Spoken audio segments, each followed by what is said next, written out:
ಅದೆಷ್ಟೋ ಬಾರಿ ದೇವರ ಜೊತೆ ಮುನಿಸಿಕೊಂಡರೂ ಕಷ್ಟ ಬಂದಾಗ ಮೊದಲು ನೆನಪಾಗುವುದು ದೇವರು.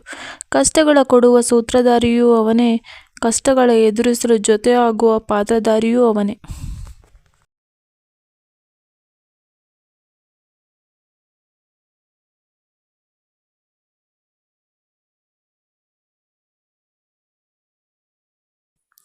ದೇವರು ಬೇಕಂತಲೇ ಕೆಲವೊಬ್ಬರನ್ನು ನಮ್ಮ ಜೀವನದಿಂದ ದೂರ ಮಾಡುತ್ತಾನೆ. ಏಕೆಂದರೆ ನೀವು ಅವರ ಬಗ್ಗೆ ಕೇಳದ ಕೆಲವು ವಿಷಯಗಳನ್ನು ದೇವರು ಕೇಳಿರುತ್ತಾನೆ.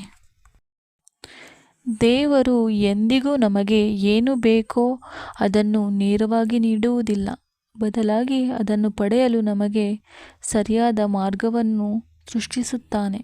ಬಹುತೇಕ ಜನರು ದೇವರನ್ನು ಕಲ್ಲಿನಲ್ಲಿಟ್ಟು ನೋಡಿದರು, ಹಲವರು ಬೆಳ್ಳಿಯಲ್ಲಿಟ್ಟು ನೋಡಿದರು, ಇನ್ನು ಕೆಲವರು ಚಿನ್ನದಲ್ಲಿಟ್ಟು ನೋಡಿದರು. ಆದರೆ ದೇವರು ಒಲಿಯುವುದು ಮನಸ್ಸಿನಲ್ಲಿಟ್ಟು ಪೂಜಿಸಿದಾಗ ಮಾತ್ರ.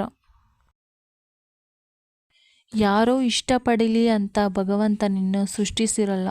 ಸ್ವಂತ ಭಗವಂತ ಇಷ್ಟಪಟ್ಟು ನಿನ್ನ ಸೃಷ್ಟಿಸುತ್ತಾನೆ.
ಯಾವ ವ್ಯಕ್ತಿಯು ಕೆಟ್ಟ ದಿನಗಳನ್ನು ತನ್ನ ಜೀವನದಲ್ಲಿ ನೋಡಿರುತ್ತಾನೆ, ಅವನು ಎಂದಿಗೂ ಬೇರೆಯವರಿಗೆ ಕೆಟ್ಟದ್ದನ್ನು ಬಯಸುವುದಿಲ್ಲ.